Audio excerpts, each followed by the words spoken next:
Olá, pessoal do nono ano. Nós estamos aqui hoje para fazer uma revisão de biologia, certo?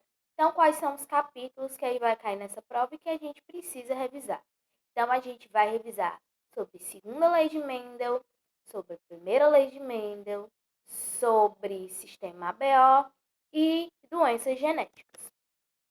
Bom, para a gente contextualizar, vamos começar falando de Mendel. Então, Mendel, ele nasceu em torno aí de 1822 e viveu até 1884. Mendel, ele era o quê? Ele, além de biólogo, ele era botânico, então ele trabalhava com as plantas, ele já tinha esse costume, e ele também era um monge, além de ser um meteorologista, certo?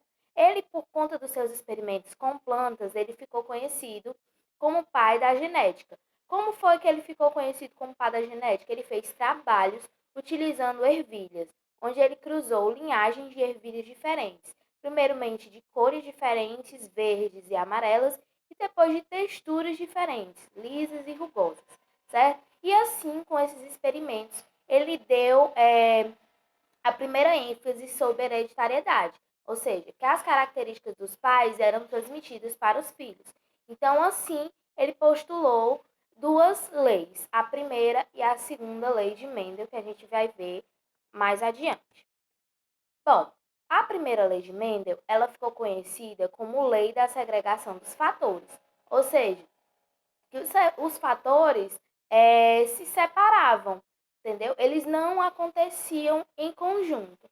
Então, um era separado do outro fator. Então, o que é que afirmava essa lei? Que todas as características de um indivíduo são determinadas por gene que se segregam, ou seja, que se separam, durante a formação dos gametas. E que, sendo assim, o pai e a mãe transmitem apenas um gene para seus descendentes. Então, o que a gente viu? Que um ser humano tem 46 cromossomos. Então, 23 deles a gente vai receber dos nossos pais e 23 deles a gente vai receber da nossa mãe, certo? Então, dando assim o nosso material genético. Então, Mendel fez esse experimento utilizando as ervilhas, onde ele cruzou uma ervilha amarela com uma ervilha verde e todos os seus descendentes deram ervilhas amarelas, porém híbridas, né? Então, tinha característica do pai e característica da mãe. E aí, quando ocorreu uma nova fecundação, você viu que além das ervilhas amarelas, também aparecia uma ervilha verde. Então, ressaltando que esses caracteres eram transmitidos, sim, de alguma maneira.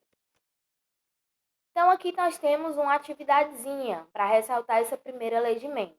Cruzando ervilhas verdes, Vzinho, Vzinho, com ervilhas amarelas, Vzão, Vzinho, os descendentes serão.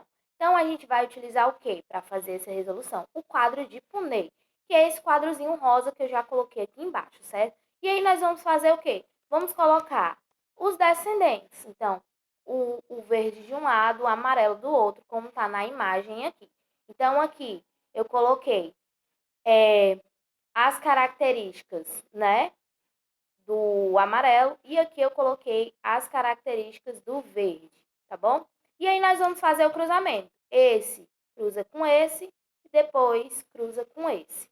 E depois nós vamos continuar fazendo a mesma coisa. Esse aqui de baixo cruza com esse Vzinho de cima e o Vzinho com outro Vzinho.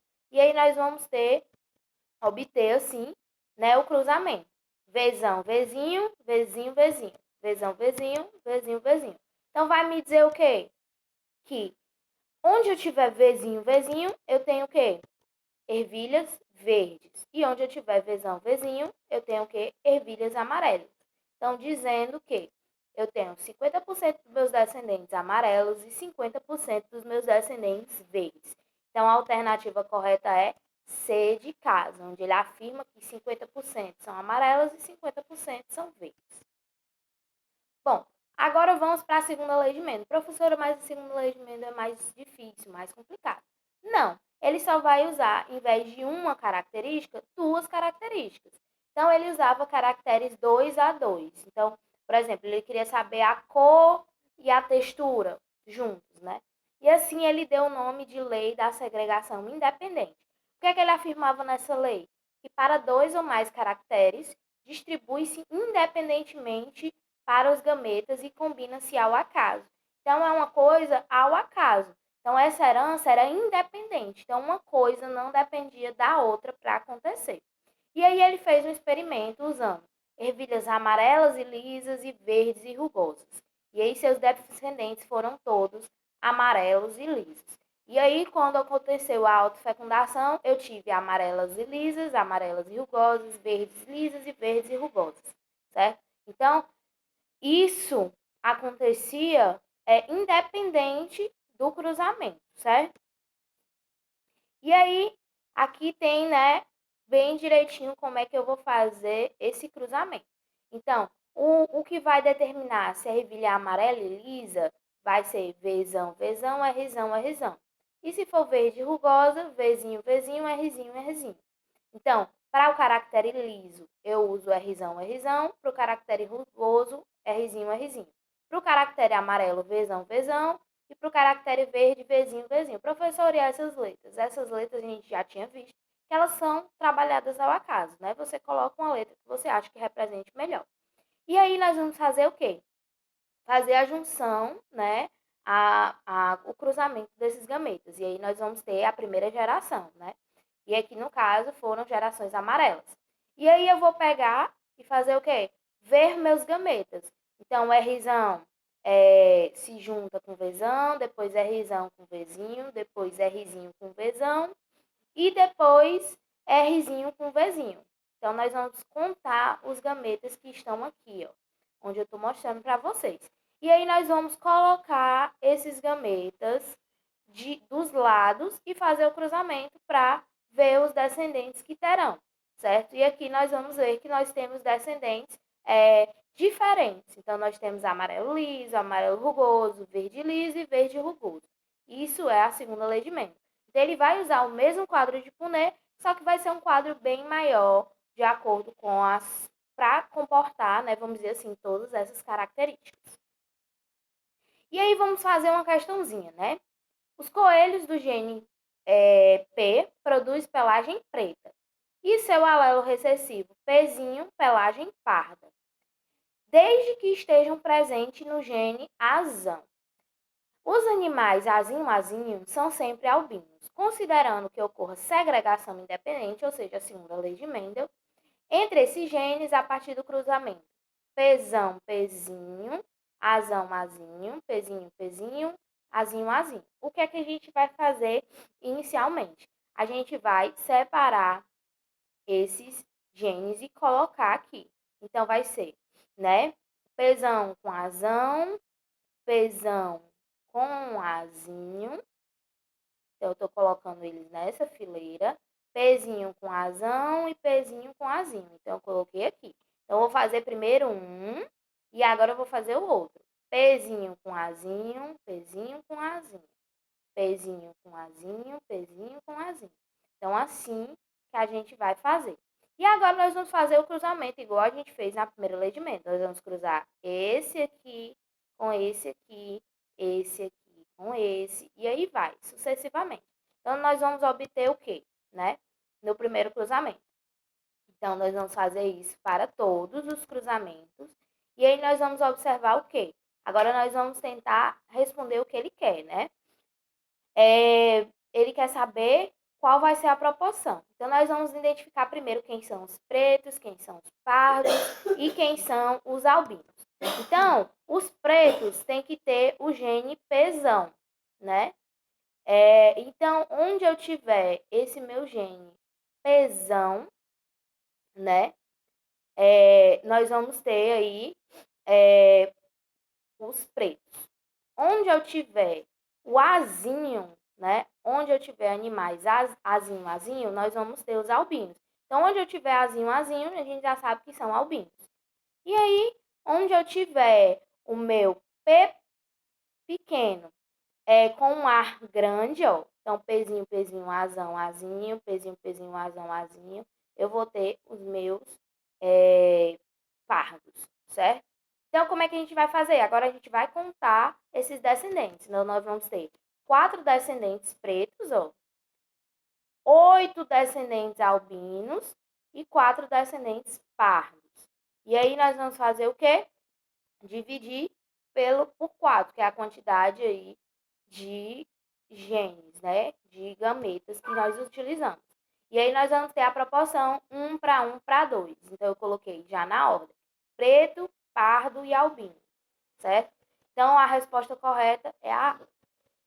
Agora, falando um pouco do sistema ABO. Então, a gente viu que o sistema ABO, ele era responsável por classificar os grupos sanguíneos, né, em 4 tipos, que era o A, o B, o AB e o O. Ele foi criado em torno aí de 1900, né, por Lensen.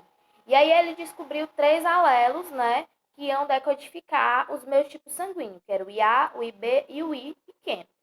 E aí eles eram caracterizados pela ausência ou presença de aglutinas e aglutinogênios. Os aglutinogênios, como a gente viu, eles estão presentes nas hemácias, normalmente são os antígenos. E as aglutinas estão presentes aí no nosso plasma sanguíneo, que são nossos anticorpos, né? E aí nós vamos ter, né, o tipo sanguíneo, como é que ele vai ser representado e a presença de aglutinogênios e aglutinas. Então, no sangue A, ele pode ser representado dessa maneira: IA e AIzinho. E aí ele vai ter a proteína, né? IA. E aí ele vai ter a aglutina anti-B. Por quê? Porque ele não vai poder receber o sangue B, certo? No sangue B, nós vamos ter IB, IB, IB, Izinho. Então, ele vai ser condicionado pelo gene B. E as aglutinas, ele vai ser anti-A, ou seja, ele não pode receber de tipo sanguíneo A. O sangue AB vai ser representado pelo IA e IB. Ele vai ser condicionado, né? Tanto pelo IA quanto pelo IB. E ele não vai ter anticorpos. Então, por isso que ele é o receptor universal. Ele pode receber de todo mundo, porque nada vai barrar. E o sangue O é o Izinho. Ele não vai ter aglutinogênios, por isso que ele doa para todo mundo, mas em compensação ele tem o anti-A e o anti-B, então ele só pode receber de O. E aí quem doa para quem recebe de quem, né? Nós vamos ter o quê? Nós vamos ter o A, que ele pode doar para A e AB e receber de A e de O. O B, que doa para B e AB e recebe de B e de O. O AB, que ele recebe, que ele doa somente para AB, mas recebe de qualquer grupo sanguíneo. E o O, que doa para qualquer grupo sanguíneo, mas só pode receber de outro O. E aí, esse sistema ABO, nós vamos ter também a questão dos fatores RH, que foi descoberto também por Lenster, mas também teve a participação de Wiener em 1940, então pouco tempo depois, onde ele utilizou coelhos e macacos. E os macacos, eles eram do gênero Reus, né? Por isso que ficou RH. Então, ele verificou o que? A aglutinação das hemácias. Então, quando essas hemácias se juntavam, então elas podiam ser fator RH positivo, quando eu tinha aglutinação, ou RH negativo, quando eu não tinha aglutinação. E aí, assim como no tipo sanguíneo, nós vamos ter aí mostrando os seus fenótipos, como eles vão ser representados. E aí vamos para finalizar as doenças genéticas, né? Que são doenças que vão envolver o nosso DNA de alguma maneira. Então, em alguns casos, ela pode ser hereditária, ou seja, passar de um pai para o filho, mas não todas as doenças, né? E aí elas podem ser monogênicas ou poligênicas. Monogênicas quando afetam um gene, poligênica quando afetam mais de um gene, ou cromossômicas quando vão afetar um cromossomo todo, seja quantidade ou seja estrutura. E aí nós temos várias doenças genéticas, né? Nós temos a fibrose cística, que é quando nós temos alguns mucos de secreção um pouco mais viscoso, então isso vai dificultar a secreção desses mucos, podendo causar inflamações e infecções pulmonares. Anemia falciforme, que é uma deformação nas minhas hemácias, e aí eu vou ter uma deficiência na produção de oxigênio. E algumas síndromes, né, como a síndrome de Down, que nós vamos ter a presença de uma alteração no cromossomo 21, como a síndrome de Turner, que nós vamos ter a mulher, né, no caso da mulher, tendo apenas um X em vez de dois. Então, nós temos outras síndromes que são caracterizadas como doenças genéticas, certo? Então, era isso que eu tinha para fazer de revisãozinha para vocês. Eu espero que vocês tenham conseguido rever todos esses conceitos. E era isso, meu povo. Bons estudos a vocês e até a próxima. Tchau.